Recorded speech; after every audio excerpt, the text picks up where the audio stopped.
We were ultimately interested in whether or not idle games could be compared to clicker games. So I have gotten into idle games as well because we have a lot of clients that have come with idle games, interestingly enough. A lot of smaller developers seem to be able to make idle games because I would argue that they're low capital costs. I don't know if I'm wrong about that. You tell me, Sebastian. I don't know if it's a question of capital costs or CPIs. So we have multiple clubs, and there was just one club, and there was just a few facilities, and we just had the super core loop, and that was already enough to hook people. And then basically we could build the stuff on top of it. And yeah, so I guess in the end, it's probably capital costs, yes. But it's very easy to start, I would say. It's hard to master the later retention or mid-retention stuff, but mastering day one seems for most idle games pretty straightforward. And when we were discussing, I think we had discussed like the lineage of idle games. Like one of the connections we made was potentially to like clicker games, potentially to the old school cookie clickers. Is there anything to this hypothesis? I think so. So I was thinking about this morning when I was walking with my dog. So I guess if we look at the spectrum, we have on the very left, maybe we have cookie clicker, followed early by maybe something like adventure capitalist, right? That gave new stuff to the genre. And then a lot of stuff. Yeah, I guess an adventure capitalist, then maybe you have something like Idle Miner Tycoon, which brought like the 3 bottleneck mechanic to the genre.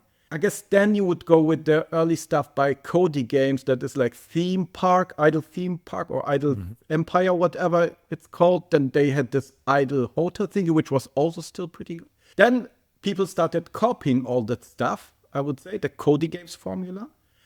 And then Legends of Slime came along, right? Which is on the very far, I would argue, right? And that's the spectrum to me, from Cookie Clicker to Legends of Mushroom. I would say that's where we are currently. Where do you put some of the arcade idle games that have risen in popularity, like some of the Say Games stuff, like My Perfect Hotel, Any Adventure? Maybe that's more for a gaming historian. But since you're active in more arcadey, right? So you're walking around, it has a very different vibe to me. Don't know if this is really the same audience, might be. That's what we see in playtests is every time a playtester gets this Perfect Hotel ad, they love it, right? So, so that's funny because then I can watch like people for 2 minutes playing the playable ad of Idle Hotel, of Perfect Hotel. But yeah, I'm not sure. There is something to it, yes, for sure. But it feels very different. Yes. And if you think about that lineage of, okay, if we trace it back to Cookie Clicker, what are some foundational elements of what might drive interest in that genre? And so one of the things we could think about is completing checklists or just the satisfaction of clicking yes to something. I think like whenever we do chores or when we have like productivity tasks, I have the stickies open on my screen and it feels good to cross off and line out the stickies like you did something. So if that's the case, shouldn't adding more checklists improve retention if this is really what it's about? If we think about Cookie Clicker, you can just sit there and just click.